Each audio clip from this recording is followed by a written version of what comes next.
Kira-kira pada waktu itu Raja Herodes mulai bertindak dengan keras terhadap beberapa orang dari jemaat.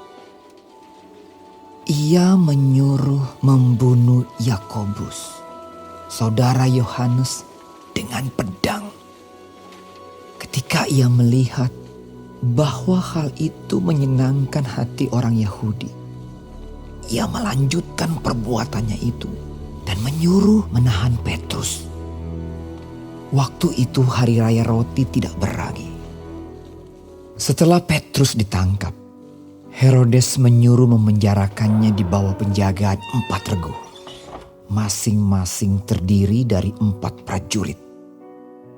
Maksudnya ialah supaya sehabis Paskah ia menghadapkannya ke depan orang banyak. Demikianlah Petrus ditahan di dalam penjara. Tetapi jemaat dengan tekun mendoakannya kepada Allah.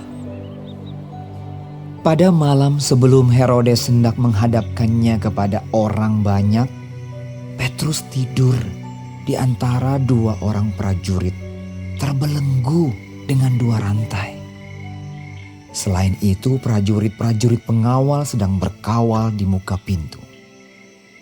Tiba-tiba, berdirilah seorang malaikat Tuhan dekat Petrus dan cahaya bersinar dalam ruang itu. Malaikat itu menepuk Petrus untuk membangunkannya. Katanya, "Bangunlah segera." maka gugurlah rantai itu dari tangan Petrus. Lalu kata malaikat itu kepadanya, "Ikatlah pinggangmu dan kenakanlah sepatumu." Ia pun berbuat demikian. Lalu malaikat itu berkata kepadanya, "Kenakanlah jubahmu dan ikutlah aku." Lalu ia mengikuti malaikat itu keluar dan ia tidak tahu bahwa apa yang dilakukan malaikat itu sungguh-sungguh terjadi. Sangkanya ia melihat suatu penglihatan. Setelah mereka melalui tempat kawal pertama dan tempat kawal kedua, sampailah mereka ke pintu gerbang besi yang menuju kota. Pintu itu terbuka dengan sendirinya bagi mereka. Sesudah tiba di luar, mereka berjalan sampai ke ujung jalan. Dan tiba-tiba malaikat itu meninggalkan dia.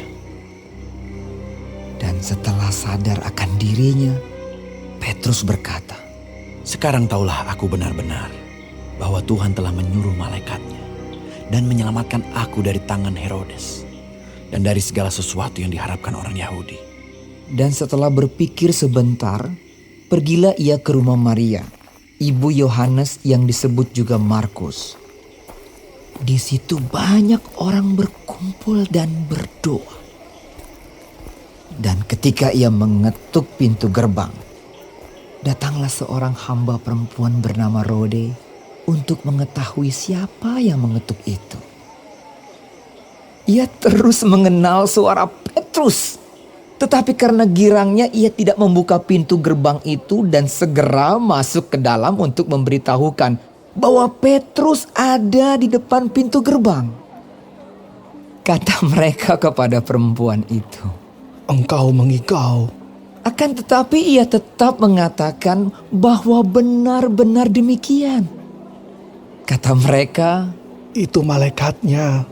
tetapi Petrus terus-menerus mengetuk dan ketika mereka membuka pintu dan melihat dia, mereka tercengang-cengang.